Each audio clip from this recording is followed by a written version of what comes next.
Yo,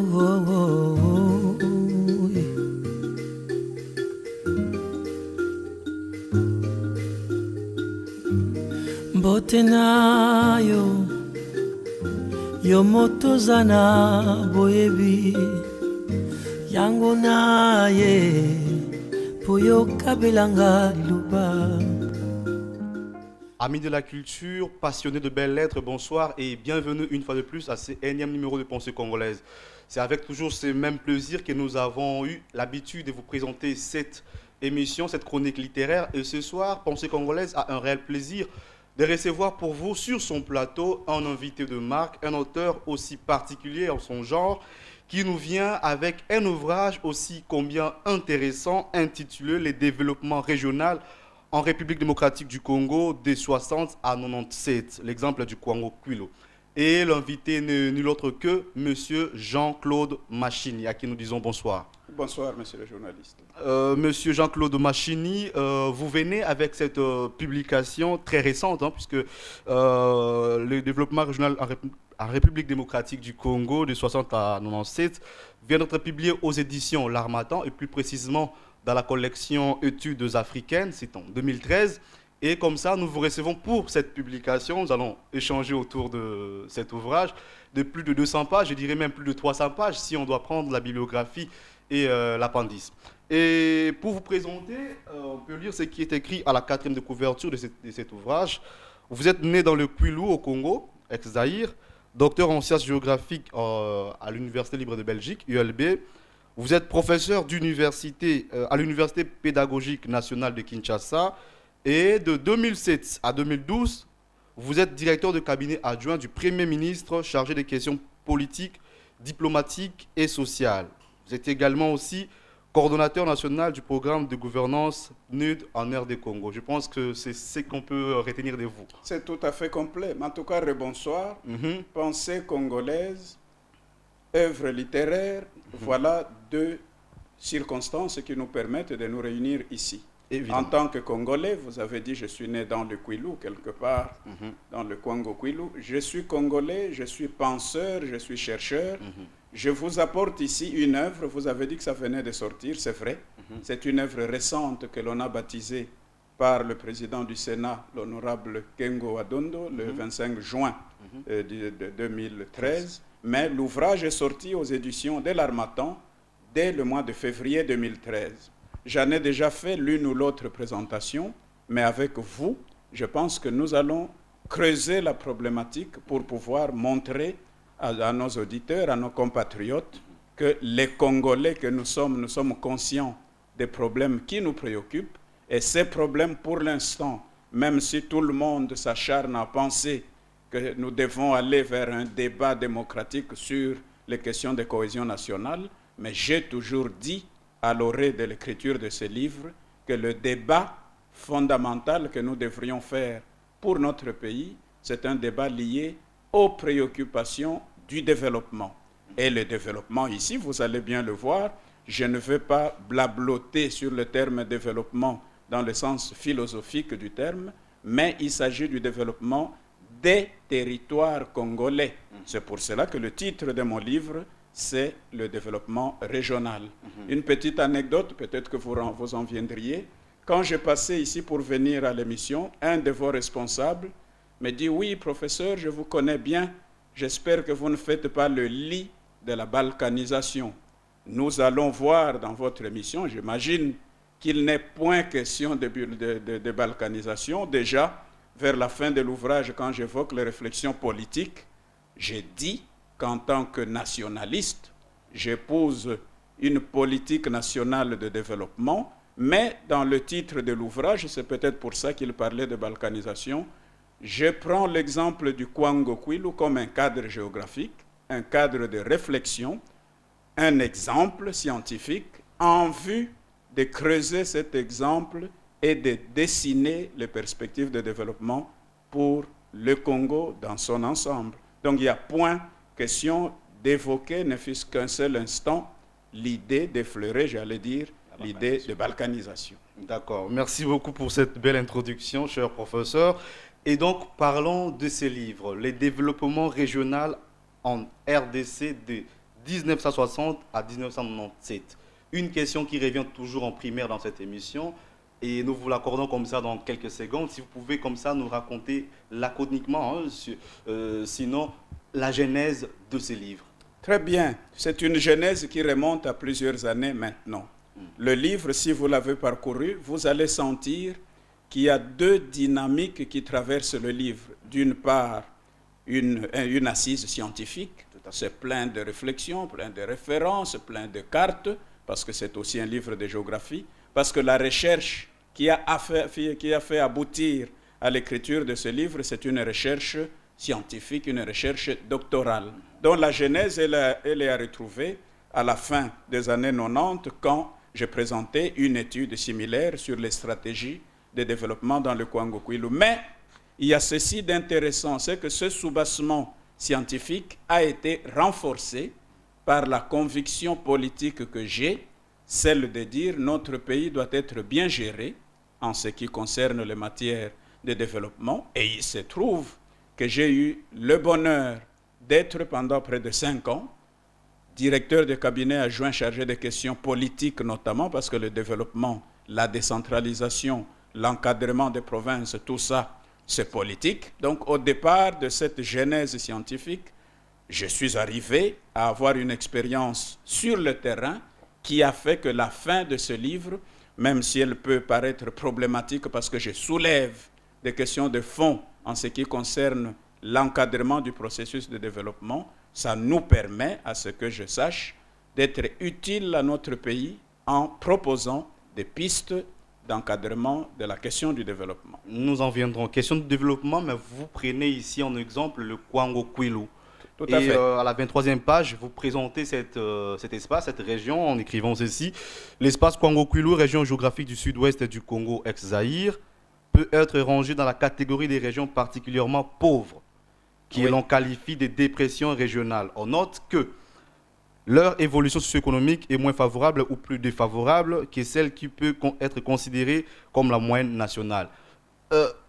Cette œuvre, vous signalez déjà d'entrée de jeu à la préface, même à votre postface, que vous signez d'ailleurs vous-même, que c'est le fruit de vos recherches pour votre thèse. Oui. Et pourquoi vous êtes-vous simplement focalisé sur cette région de Kwango-Kwilu? Qu'est-ce qu'il a de si particulier pour vous? Qu'est-ce qu'il représente pour vous, le Kwango-Kwilu? La région a un double intérêt, je dirais même un triple intérêt. D'une part, comme symbole d'un cadre géographique que l'on peut modeler, que l'on peut analyser, que l'on peut mettre en avant. C'est une région géographique, c'est un espace qui va du plateau de Bateke jusque dans le fin fond, après le Kwilu, jusque dans le Kasaï. Vous avez donc toute une région géographique qui a des caractéristiques particulières que nous appelons dans le livre de traits de personnalité régionale. Mais ici, cet exemple-là me permet de dire que l'ensemble de nos régions, et c'est ce que je disais il y a encore sous peu à des étudiants en doctorat qui sont venus me poser la question, je leur disais, l'ensemble de nos régions, sous-entendu les grands espaces que nous avons, les provinces, les districts et les autres, quand on doit les mettre dans un panier en ce qui concerne les indicateurs de développement, on se rend compte malheureusement que notre pays, ça c'est pas moi qui le dis, il y a un auteur belge qui l'a écrit, Dubois, le Congo ou le Zaïre, un exemple de mal développement. Mais dans le cas qui nous concerne, le Kwango-Kwilu, pris en exemple, et les autres espaces ont des indicateurs de développement qui sont chaque fois en deçà de la moyenne nationale. Une région mal développée, une région en dépression, vous avez très bien fait de lire la définition, et donc ce sont des régions en perte de vitesse qu'il importe de revigorer, qu'il importe de relever. Et le Congo, dans son ensemble, est dans cette catégorie-là. Et vous insistez, votre étude s'est basée à l'époque sur une période bien plus déterminée. Des 60 en 97, y a-t-il une justification pour... Il y a une justification, mais qui pour l'instant me semble dépassée, je suis le premier à le dire. De 60, ça c'est normal, je pars de l'histoire sociopolitique du Congo indépendant, nous sommes en 1960, c'est l'indépendance du pays. Et à l'époque, quand j'avais fait mettre par mon éditeur la date de 1997, pour moi, c'est une date suggestive. Le Congo indépendant en 60, on a connu les rébellions, on a connu la dictature moboutiste, et en 97, vous êtes sans l'ignorer, c'est la libéralisation, c'est la redémocratisation du pays. Donc ce sont des dates marquantes dans l'esprit des Congolais. Mais au-delà, c'est pour cela que je disais que même cette date, surtout celle de 97, elle est pour moi dépassée. Voilà. Au-delà, je parle d'une évolution du processus de développement avec deux périodes, pas historiques, mais deux périodes fondatrices du développement de la RDC. Avant 60, nous avons assisté à ce que l'on a appelé le plan décennal pour le développement économique et social du Congo. C'est un plan laissé par le colonisateur belge qui proposait déjà une réorganisation des structures de développement du Congo pour avancer vers un réel développement.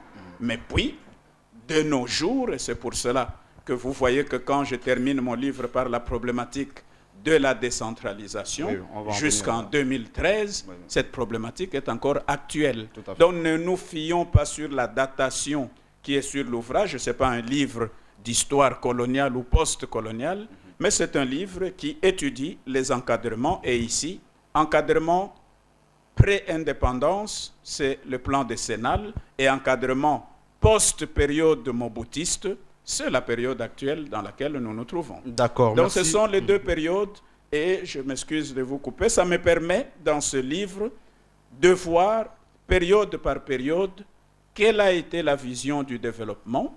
On est parti d'une vision disparate à l'indépendance parce que le territoire étant grand, en 1962 déjà on parlait des provincettes, on en est là pour le moment avec les provinces constitutionnelles que nous avons dans la Constitution.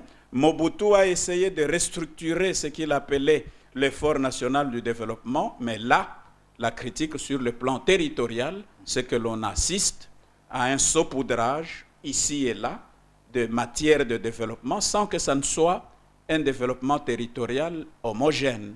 Et quand je termine vers les années 2000, je m'interroge de manière tout à fait sereine, même si j'ai eu la chance de travailler auprès de deux premiers ministres, mais je m'interroge sur l'absence d'un plan structuré de développement qui aurait pu permettre le pays, 53 ans après, de disposer d'un instrument pour le développement national. D'accord, merci beaucoup pour ces précisions, parce que cette question était évidemment bivolétaire, donc j'allais en venir sur cette question-là, 16 ans après, l'étude qui s'est limitée en 97. Heureusement que vous avez répondu avant même que je ne pose cette question.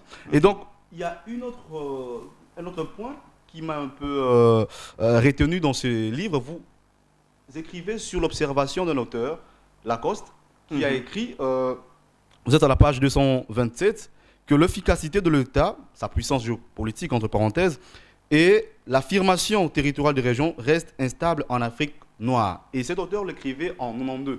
Et donc, je me pose la question, après avoir lu, vous qui êtes du domaine, que peut-on dire comme ça 21 ans après? Cette observation est-elle toujours actuelle, que cette efficacité de l'État reste encore instable en Afrique noire? Parfaitement. Et la dynamique négative par rapport à l'efficacité de l'État, elle s'est renforcée. Actuellement, sans entrer dans le détail de Yves Lacoste, qui au passage, je dois dire, c'est un professeur géopoliticien français. Il a écrit un livre au départ qui était intitulé « La géographie, ça sert d'abord à faire la guerre ».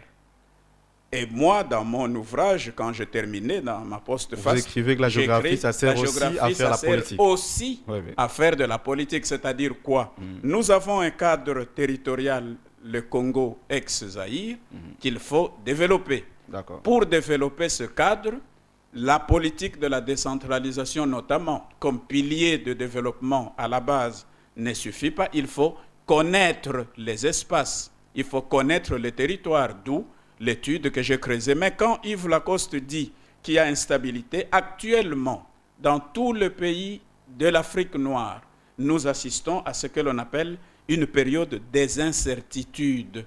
Vous connaissez ce qui s'est passé en Afrique blanche avec la Tunisie, avec l'Égypte, avec l'Algérie, mais dans nos États africains, nous avons traversé, malgré les conférences nationales des années 92-93, tous nos pays ont traversé une période de turbulence, des incertitudes, et ce qui a fait dire aux spécialistes que l'Afrique, notamment l'Afrique noire, est constituée des espaces lacunaires, des régions lacunaires. Même le Kwango-Kwilu, que je mets en relation avec les autres régions du Congo, c'est une région quasi informelle, à l'image de l'activité informelle qui est celle de nos populations. Alors, pour avancer vers le développement, nous devons lutter contre cette informalisation parce que ça nous met aux prises avec des espaces qu'on sait maîtriser. Mais professeur, sans vous couper la parole, de façon plus pratique, quelles sont les stratégies aujourd'hui à mettre en œuvre pour sortir de cette crise? Les stratégies sont tout à fait simples. Oui. Il ne suffit pas de dire qu'on fait tel plan pour sortir le pays du développement, mais il suffit d'examiner ce qui s'est passé et de pouvoir en projeter l'avenir. Dans mon cas, comme vous parlez de stratégie, j'ai étudié dans ce livre, par rapport au développement, 2 types de stratégies. Il y a ce que les spécialistes que nous sommes appelons stratégie de développement par le haut, c'est-à-dire là où l'État, les puissances étrangères, notamment les puissances financières, apportent de l'argent, essayent d'avancer vers le développement. Et dans le cas qui nous concerne, il y a une entreprise qu'on a appelée par le passé la Kodaïk, compagnie de développement agro-industriel du Kwango-Kwilu, avec le fonds de la Banque mondiale, qui ont essayé de restructurer l'activité agro-pastorale et industrielle dans la région, mais sans pouvoir arriver à de bons résultats. Donc, avant de demander quoi faire, il faut étudier ce qui s'est passé. Ça, ce n'est qu'un exemple. Alors maintenant, revenons à votre question. Qu'est-ce qu'on devrait faire? Moi, je dis, de façon pratique, les spécialistes de développement ne doivent pas tomber dans le piège de dire, voilà, j'ai un plan de développement pour le Congo, je le mets sur la table, lisez de A à Z, allez appliquer et faites le développement. Vous savez que ça ne marchera pas comme ça. Même la Bible, pour ceux qui sont chrétiens, ils ne pourraient pas dire « j'ai vu dans la Bible le plan pour sortir le Congo de la crise et y avancer ». Alors moi, j'avance des réflexions qui, pour ma part, doivent nous permettre, nous Congolais, de nous sortir nous-mêmes des sentiers battus. Qu'est-ce que j'envisage, par exemple, pour le développement? Je pars d'un postulat qui est simple. Nous avons accepté dans la constitution de notre pays que la RDC sera gérée dans le cadre d'une politique de décentralisation des responsabilités. Ça, c'est un acquis, un postulat, mais qui est devenu un acquis parce que c'est le cadre pour avancer vers la gestion du pays. Vous êtes sans ignorer que cette politique n'a pas bien évolué. On pourrait déterminer les limites, mais je me dis qu'on ne se limite pas au constat de carence de la politique de décentralisation. Alors je dis, pour être plus utile et plus opérationnel, je propose, dans ce livre que vous avez sous les yeux et sous les mains, je propose des missions accompagnatrices des structures de développement. Quelles sont ces structures de développement? Mais ne les cherchons pas ailleurs. Nous avons les assemblées provinciales. Chacune de nos provinces a un gouvernement provincial, 10 membres, plus le gouverneur et le vice-gouverneur, une dizaine de ministres, plus les 2, ça fait 11 ou 12. Nous avons des assemblées provinciales qui doivent avoir comme mission, outre les édits que ces assemblées rédigent, avec la critique d'ailleurs, que la production à la matière n'est pas encourageante, mais on doit pouvoir leur donner, leur confier des missions de développement. Ça, c'est déjà, à ce que je sache, une proposition concrète. Et dans le livre, si on peut ouvrir les pages, on lirait 4 ou 5 missions qui permettent déjà d'avancer vers ce niveau-là. Et je ne m'arrête pas là, je dis aussi, le 2e niveau intermédiaire, le territoire, ça on peut passer, mais plus loin, 3e niveau, nous aurons incessamment sous peu des élections, j'allais dire provinciales, oui, mais plus tard, des élections à la base pour installer notamment des assemblées élues, des conseils élus au niveau de nos chefferies, au niveau de nos communes et de nos villes. À ces assemblées-là aussi, j'ai des missions particulières que je leur destine pour prendre à bras le corps le problème du développement.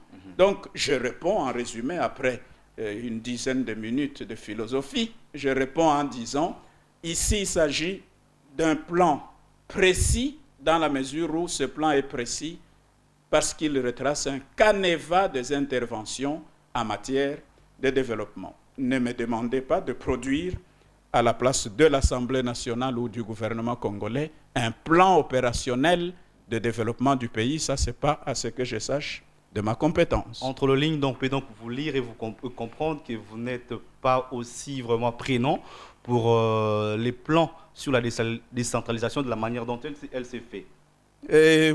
Oui et non. Je peux lire ce que vous écrivez ici je vous en prie. À la page 256. Quand je vous en prie. Vous écrivez sur ce qu'on a aujourd'hui, parce que la RDC, après décentralisation effective, aura 25 provinces et 26 avec la ville de Kinshasa. Et le Kwango-Kwilu, eux, seront désormais des provinces. Bandundu deviendront un district. Voilà. Et vous écrivez ceci, ce que je me suis dit, est-ce que vous prenez un peu apparemment le côté de ces députés. Vous écrivez malgré les réclamations de plusieurs parlementaires et les menaces de certains d'opérer une sécession, cette mise en place des nouvelles provinces est désormais liée à l'élaboration préalable d'une loi de programmation. Mais j'irai un peu plus loin. Lorsque vous écrivez à la page 261, vous écrivez ceci, professeur. Ce qui peut peut-être intéresser tout le monde, c'est que nous suivons à la maison, sans pourtant appuyer les structures d'une décentralisation qui s'annonce en panne. Tout à fait. Ainsi que nous venons de le voir, l'option politique qui nous semble la mieux indiquée dans le cadre de la régionalisation reste la voie vers une autonomie régionale. Donc, en filigrane, vous êtes réticent pour la décentralisation. Très bien. Oniati, comme disent les Congolais. La décentralisation est en panne, j'assume ce que j'ai écrit. Okay. Je ne suis pas le seul à le dire, et d'ailleurs, une ou deux de mes publications vont le démontrer incessamment. Décentralisation en panne, pour deux raisons. D'une part, du point de vue financier, tous les compatriotes qui nous suivent savent que cette problématique qu'on a toujours évoquée, de 40% de retenues à la ressource, de recettes, de budget et tout, ça n'a jamais été mis en application de manière effective et de manière, j'allais dire solennelle, de manière complète. Oui. Ça, c'est déjà une panne politique de la décentralisation. Deuxièmement, les structures elles-mêmes de la décentralisation, l'État national qui existe, les provinces qui existent, mais les ETD, les entités territoriales décentralisées à la base, ne sont pas encore effectivement installées. Quand bien même elles le seraient, la loi actuelle sur la décentralisation a un biais, a de supercherie à ce niveau de base, parce qu'on se rend compte finalement que le pouvoir à la base ne sera pas démocratisé, mais ça sera tout simplement déconcentré. Les administrateurs de territoire qui continueront à régenter la vie administrative à ce niveau-là, auront tout le loisir de bloquer ou d'étouffer, si vous voulez, les aspirations des populations à la base. Donc, ce n'est pas un élan démocratique et cette tare-là devrait pouvoir être extirpée par notamment une rénovation avec les missions que je donne à la base. Alors, quand vous dites que je prends le contre-pied, non, la loi de programmation dont il est question, ce n'est pas moi qui invente.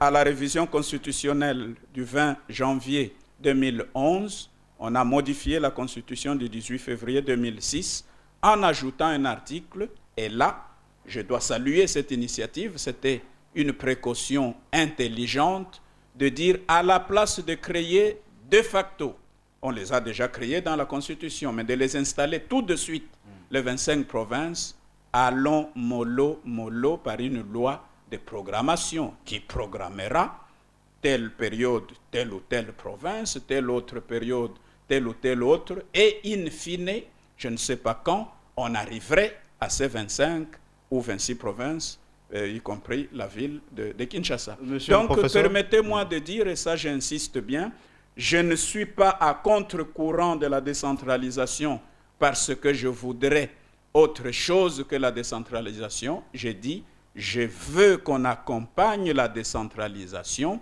par une politique intelligente, Rationnelle. mais voilà, rationnelle, c'est le mot qui est plus positif, par une politique rationnelle de la gestion des territoires de notre pays. Une toute dernière question. Vous disiez tantôt, pendant que nous échangeons autour de ce livre, que je rappelle le titre, « Le développement régional en République démocratique du Congo de 60 à 97, l'exemple du Kwango Kwilu ».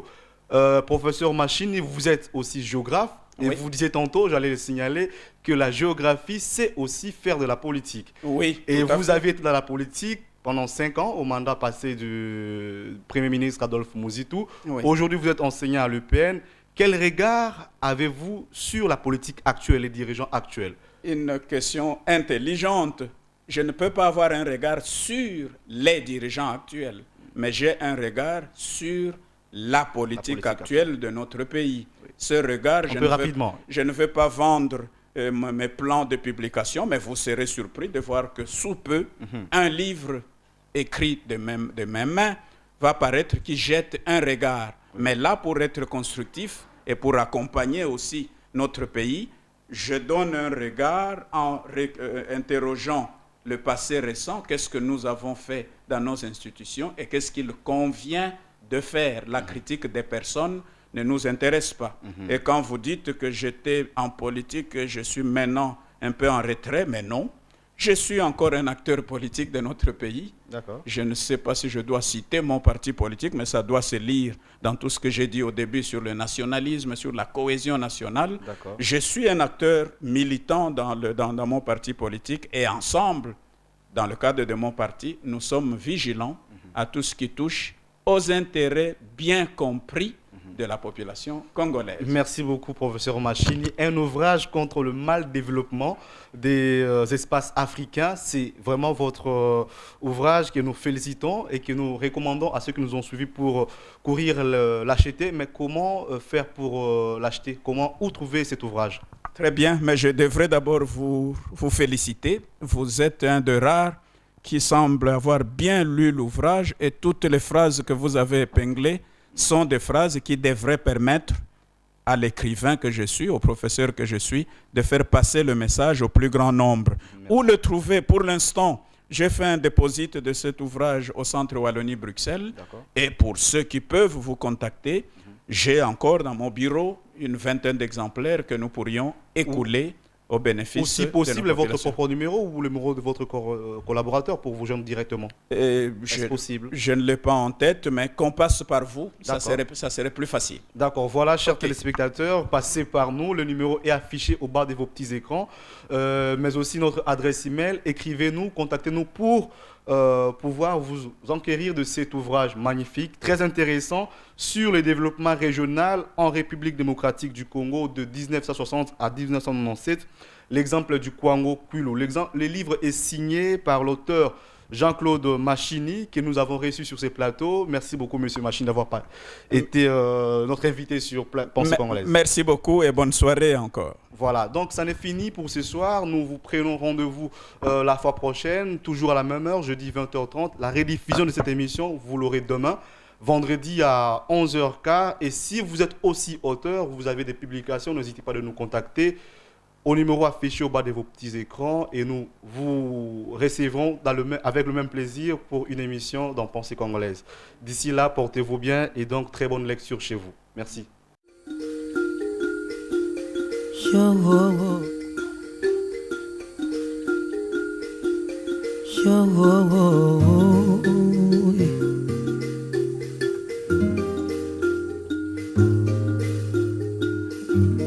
Mbote na yo